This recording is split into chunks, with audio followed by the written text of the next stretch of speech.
Teaser చాలా interesting అనిపించింది. Thank you. So initial idea ఏంటండి, like theatrical release or first నుంచి ఓటీటీకి ఏమైనా ప్లాన్ చేసుకున్నారా?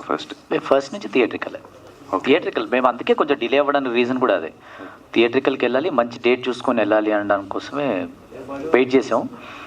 మీకు ఒక 2 daysలో దీని స్కేల్ మీకు అర్థమవుతుంది. Okay, teaser is just a glimpse.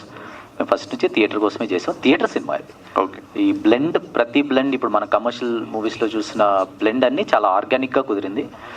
Entertainment కొత్తగా ఉంటుంది. It be very fresh. Okay, that we can promise. All the very best. Thank you very much. Rahul గారు, మీకు అంటే ఏ పాయింట్ బాగా నచ్చింది? అంటే ఈ సినిమా ప్రొడ్యూస్ చేయాలంటే మీకు బాగా నచ్చిన పాయింట్ ఏంటి యాక్చువల్గా? అంటే ఇందులో అన్ని వేరియేషన్స్ మనం చూడవచ్చు. సో మీకు పర్టికులర్గా ఏ పాయింట్ నచ్చింది ప్రొడ్యూస్ చేయడానికి యాక్చువల్గా? బేసిక్గా సుప్రీత్ నేను కొన్ని 2-3 కాన్సెప్ట్స్ అనుకున్నాం. అంటే వాడు చెప్పడము కొన్ని డిస్కషన్లు అయినాయి. In this I found the way he wanted to present it. అంటే అంతకుముందు చేసినప్పుడు ఎలా చేసాము, ఈ మూవీ కూడా మాకు ఐ మీన్ ఆ సోల్ కనిపిస్తుంది. The way he was telling ఆ కాన్సెప్ట్ కానీ అంటే characters design and everything. So story బాగా నచ్చింది ఆ టైం స్టార్టింగ్లోనే. And then we went. Saanvi గారు హాయ్, ఎలా? హాయ్ అండి, బాగున్నాను. మీరు? బాగున్నాను. మీరు పుష్పక విమానం చేసినప్పుడు సునీల్ గారితో ఒక రోల్ ఉంటుంది, అంటే పోలీస్ని బెదిరించే క్యారెక్టర్. సో ఆ విధంగా ఈ మూవీలో ఆ ముగ్గురుతో మీరు ఏమన్నా బెదిరింపులు కానీ లేదంటే ఆ టైప్ ఆఫ్ ఇన్సిడెంట్స్ సీన్స్ కానీ ఏమన్నా ఉన్నాయా? నిజంగా చెప్పాలంటే బెదిరింపుల ఇది కాదండి, అస్సలు ఫుల్ ఫన్ లవింగ్. అసలు ముగ్గురుతో ఫుల్ మజా ఉండే ఇది అండి. ఇట్ ఈస్ నథింగ్ లైక్ పుష్పక విమానం. సునీల్ సార్తో చేసినాగా ఆ టోన్ మాత్రం అస్సలు కాదు. ఆ టోన్కి ఇప్పుడు కూడా మర్చిపోలేకపోతాం. రీల్స్లో కానీ యూట్యూబ్ షార్ట్స్ కానీ ట్రెండ్ అవుతూ ఉంటుంది. సో అప్పుడు చేసినప్పుడు మీ ఫీలింగ్ ఏంటి అప్పుడు? ఎప్పుడండి? ఇప్పుడు 2 years అయింది యాక్చువల్లీ. అంటే ఆ సీన్ గురించి చెప్పాలంటే ఆ సీన్ యాక్చువల్లీ నేనే మొత్తం తెలంగాణలో రాశానండి.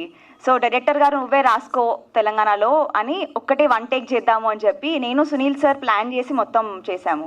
సో అస్సలు నేను ఎక్స్పెక్ట్ చేయలేదండి అంత వైరల్ అవుతుందని. అంటే ఇప్పటికీ కూడా ఇఫ్ సమ్మన్ లుక్స్ అట్ మీ, మీరు పుష్పక విమానంలో ఆ సీన్ చేశారు కదా అని అంటారు. So I'm very grateful. అంత వైరల్ అవుతుందని అస్సలు అనుకోలేదు. డైరెక్టర్ గారు హాయ్ సార్. రోషన్ని అలాగే కార్తికేయన్ని తీసుకున్నారు పర్టికులర్ క్యారెక్టర్స్కి. అండ్ 3rd క్యారెక్టర్కి ఇన్ఫ్లుయెన్స్ తీసుకోవడం గల రీజన్ ఏంటి? అంటే చాలామంది ఇంకా ఆప్షన్స్ ఉన్నారు కదా.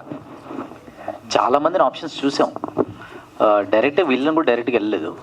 ఇంకోటి ఏమనిపించింది అంటే ముగ్గురు ఒకటేలాగా ఉండాలి అనిపించింది. అంటే వాళ్ళ హెయిర్ కానీ మీరు టీజర్లో చూస్తుంటే వాళ్ళ హెయిర్ గ్రోత్ కానీ అన్నీ ఒకటేలా ఉండాలనిపించింది. 1 more మెయిన్ రీజన్, వాళ్ళ ముగ్గురికి ఒకరినొకరు ఆల్రెడీ తెలుసు. సో వాళ్ళు ఆల్రెడీ బయట ఫ్రెండ్స్, చాలా క్లోజ్ ఫ్రెండ్స్. ఇంకా షూట్లో ఇంకా ఒకటే రూమ్లో పడుకునేవాళ్ళు, కలిసి తినేవాళ్ళు, కలిసి పడుకునేవాళ్ళు. ఇంకా ప్రాసెస్ కూడా ఈజీ అవుతుంది అనిపించింది. సో అందువల్లే స్టీవెన్ మధు. మాకు అక్కడికి వెళ్ళాక తెలిసింది తను పెద్ద ఇన్ఫ్లుయెన్సర్ అని. అమలాపురంలో మమ్మల్ని అంటే ఈ యాక్టర్స్ని ఎవరు పట్టించుకునే వాళ్ళు కాదు, కానీ ఈ స్కూల్ పిల్లల నుంచి అందరూ వాని వెనకాల పరిగెట్టేవాళ్ళు. అక్కడికి వెళ్ళాక తెలిసింది ఓకే తను ఇంత పెద్ద ఇన్ఫ్లుయెన్సర్ అని చెప్పి. అంతకుముందు తెలియదు అసలు మాకు. హాయ్ డైరెక్టర్, టీజర్ చాలా బాగుంది. అండ్ మీరు చూస్ చేసుకుంది కూడా పిల్లలు అంటున్నారు కానీ పిడిగుల్లాగే అనిపిస్తున్నారు. ఎందుకంటే వాళ్ళు ఆల్రెడీ ప్రూవ్ చేసుకొని వచ్చారు కాబట్టి. అండ్ అంటే వీళ్ళలో చూసుకుంటే యాక్షన్ సీక్వెన్స్లు దుమ్ము లేపారు. బట్ కామెడీ అనేది ఎవరు ఎక్స్పెక్ట్ చేయలేదు. మీకే ఏ పాయింట్లో కనెక్ట్ అయింది వీళ్ళతో కూడా కామెడీ జోనర్లో వెళ్ళొచ్చు అని? స్క్రిప్ట్లోనే ఉంది, అది స్క్రిప్ట్లోనే ఉంది. ఇంకొకటి వీళ్ళతో ఒకసారి ఇప్పుడు ఇలా కూర్చొని ఉన్నారు కానీ ఒక్కసారి సరదాగా బయట మాట్లాడితే వాళ్ళు ఉన్న ఎనర్జీ మనకు ఇంటర్వ్యూ చేసాము. రోషన్ వాడికి చాలా పాజిటివ్గా అయిపోయాడు. కొంచెం మీసాలు వచ్చాయి, కాకపోతే ఒక 6 months 7 months బ్యాక్ ఇలా లేడు. సో వీళ్ళు ముగ్గురు అసలు క్రేజీ ఎనర్జీ. అండ్ మనం ఎంత తీసినా ఆడియన్స్ పాయింట్ ఆఫ్ వచ్చేసరికి వాళ్ళని ఆ థియేటర్లో 2.5 hours కూర్చుని పెట్టాలంటే స్టార్టింగ్ ఒక 10-20 minutesలో వాళ్ళకి ఒక మంచి పాయింట్ ఇవ్వాలి. సో మీ ప్రోడక్ట్లో ఎలాంటి ఇంపాక్ట్ ఉంది వాళ్ళకి కూర్చోబెట్టండి? సెల్లింగ్ పాయింట్ టుక్లో ఉన్న ఫ్యాంటసీ ఎలిమెంట్స్. ఫస్ట్ 10 minutesలో you will be engrossed into the film. First half మొత్తం పిల్లలే ఉంటారు, కానీ మిమ్మల్ని ఆ 1 hour సాలిడ్గా కూర్చోబెడతారు. That we can guarantee. On top of that టుక్లో ఉన్న ఎలిమెంట్స్ కొన్ని ఉంటాయి కదా, మ్యాజికల్ ఎలిమెంట్స్, అది థియేట్రికల్ ఎక్స్పీరియన్స్ చాలా ఫ్రెష్గా ఉంటుంది. ఇప్పటివరకు చూసుంటారు అలాంటిది. All the best. Thank you very much.